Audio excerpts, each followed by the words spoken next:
नमस्कार, मैं हूं राहुल शर्मा। आप देख रहे हैं आज का सबसे बड़ा मुद्दा और मुद्दा है बिहार का। क्या बिहार की सत्ता को बचा पाएंगे नीतीश कुमार? क्या सीएम कुर्सी बचा पाएंगे नीतीश कुमार या जेडीयू में होने वाली है तोड़फाड़? और आखिरकार क्यों बीजेपी लल्लन सिंह पर इतना ज्यादा फोकस कर रही है? तो क्या वाकई लल्लन सिंह के समर्थन में जेडीयू के ज्यादातर विधायक हैं? इन्हीं तमाम मुद्दों पर आज हम बात कर रहे हैं और बातचीत करने के लिए हमारे साथ हमारे खास सहयोगी अब्बास भाई मौजूद है। अब्बास भाई, बहुत बहुत स्वागत है इस प्रोग्राम में आपका। मेरा पहला सवाल आपसे रहेगा कि बिहार की सत्ता इस बार आप किस तरीके से देख रहे हैं? और बीपीएससी जो प्रोटेस्ट हो रहा है, इसमें जहां हम तेजस्वी यादव की बात कर लें, पप्पू यादव की बात कर लें, प्रशांत किशोर का जिक्र कर लें, तो वहीं दूसरी तरफ ये भी देखा जा रहा है कि नीतीश कुमार अपनी ही सत्ता बचाने के लिए काफी जद्दोजहद कर रहे हैं। इस आंदोलन का कितना असर बिहार चुनाव पर पड़ेगा? और आखिरकार ये क्यों कहा जा रहा है कि नीतीश कुमार पलटने वाले हैं या पलटने की कोशिश करने वाले, और लल्लन सिंह पर भी आखिरकार क्यों जोर दिया जा रहा है? देखिए, जैसे आपने प्रदर्शन की बात की कि बीपीएससी छात्रों का प्रदर्शन जो है लगातार बढ़ता जा रहा है और जन स्वराज पार्टी के संस्थापक प्रशांत किशोर भी अब इस प्रोटेस्ट का, इस प्रदर्शन का हिस्सा बन गए हैं। तो ऐसे में नीतीश कुमार जो है चारों तरफ से घिरते हुए दिखाई दे रहे हैं और एक तरफ जो है अमित शाह के बयान से भी नाराज चल रहे हैं, यानी कि एनडीए में भी सब कुछ ठीक नहीं चल रहा है। और सबसे बड़ी बात तो यह है कि एनडीए छोड़िए, आप जेडीयू के अंदर भी सब कुछ ठीक नहीं चल रहा है, क्योंकि लल्लन सिंह कहीं ना कहीं उनको नीतीश कुमार को बगावती सुर दिखा चुके हैं और उन्होंने ये साफ कर दिया है कि अगर आप एनडीए छोड़कर जाएंगे, अगर आप इंडिया गठबंधन की तरफ जाएंगे, तो फिर मैं आपके साथ में नहीं हूं। और मैं आपके साथ में नहीं हूं, इसका साफ साफ मतलब यह है कि नीतीश कुमार की पार्टी में अब दो फाड़ होने वाला है। लल्लन सिंह नीतीश कुमार के विधायकों को तोड़ने वाले हैं।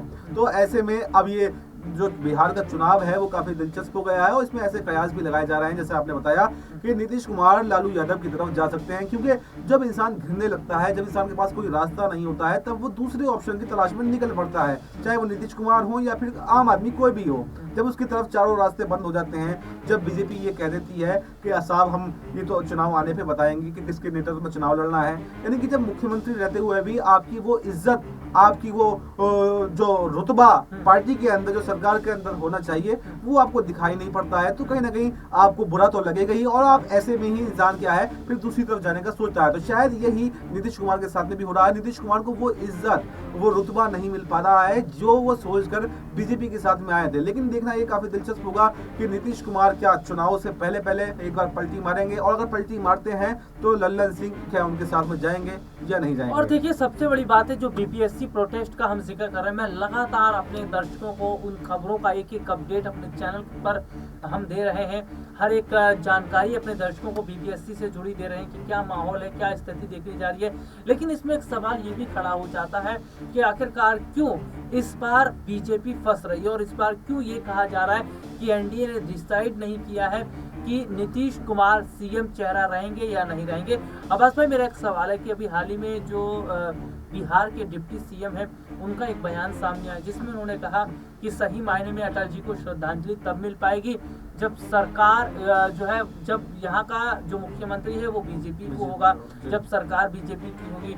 और दूसरी एक महत्वपूर्ण बात है कि दिल्ली दौरे पर थे नीतीश कुमार, लेकिन हम क्या देखते हैं कि दिल्ली दौरा तो वो उनका होता है, लेकिन बीजेपी की बैठक से वो दूरी बनाते हैं और दिल्ली दौरा करने के बाद सीधा पटना आ जाते हैं।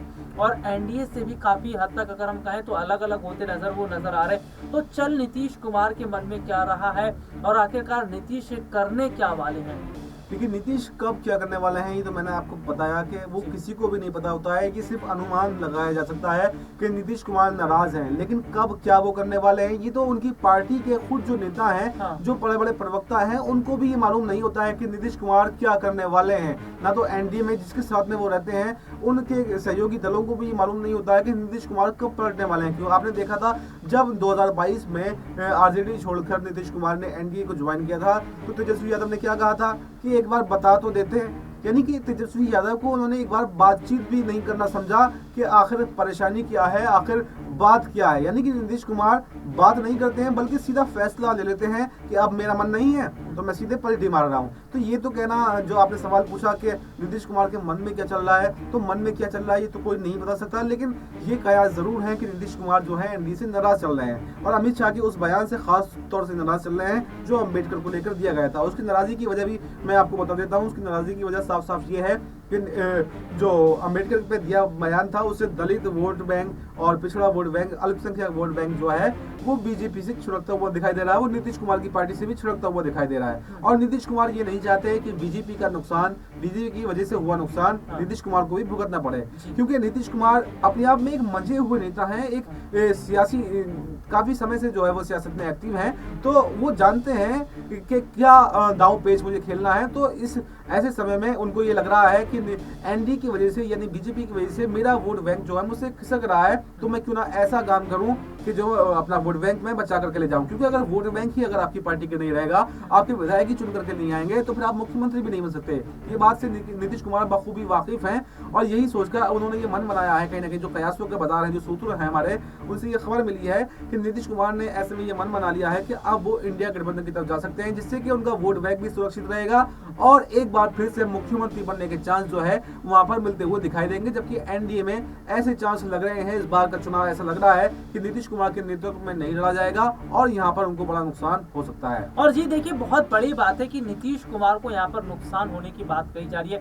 यानी कि जो मौजूदा समय के हालात है, जो मौजूदा समय की स्थिति है, वो ये साफ तौर पर बता रही कि क्या नीतीश कुमार को झटका लग सकता है या तेजस्वी यादव जो है वो अकेले अपने दम पर सरकार बना सकते हैं।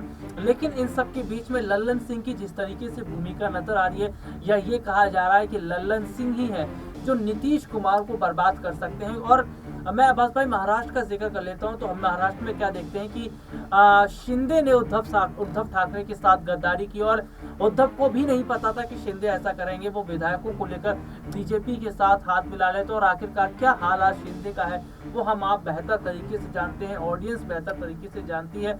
तो क्या जो शिंदे ने गलती की है वही गलती तो लल्लन सिंह नहीं कर रहे हैं, क्योंकि बीजेपी भी ये देखा जा रहा है कि लल्लन सिंह पर काफी ज्यादा भरोसा कर रही है। देखिए राहुल जी, समय हमारे पास थोड़ा कम है, इसलिए मैं शॉर्ट में इसका जवाब देना चाहूंगा।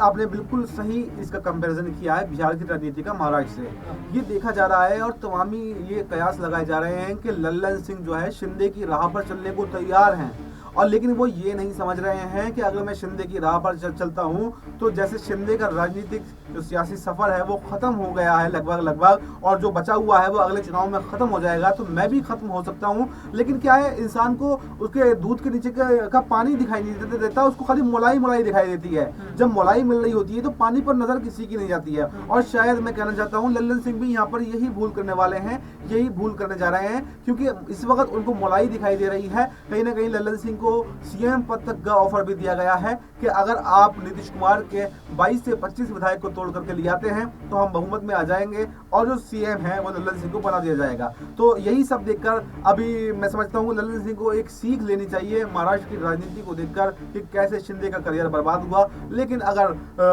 लल्लन सिंह इस पर चलने को तैयार है तो आखिर उनको रोक कौन सकता है। लेकिन ये देखना काफी दिलचस्प होगा कि अगला बिहार के चुनाव में क्या होने वाला है, क्योंकि इस बार का चुनाव चौमुखी जो है बिहार का चुनाव होने वाला है, क्योंकि तीन पार्टी तो प्रमुख पहले से ही, चाहे आरजेडी हो, जेडीयू हो और बीजेपी हो। इसके अलावा कांग्रेस भी है, लेकिन वो गठबंधन में चुनाव लड़ते हैं। लेकिन इस बार जो इनके विपक्षी तौर पर आ रहे हैं, यानी कि दो गठबंधन एनडीए इंडिया के अलावा प्रशांत किशोर आ रहे हैं, तो इसलिए मुकाबला काफी दिलचस्प हो गया है। अब देखना जरूरी होगा कि नीतीश कुमार एक बार फिर से बिहार की सत्ता पर काबिज हो पाते हैं या फिर नहीं। आज के इस प्रोग्राम में इतना ही, आपसे फिर दोबारा मुलाकात होगी, तब तक के लिए मुझे और मेरे सहयोगी को इजाजत दीजिए।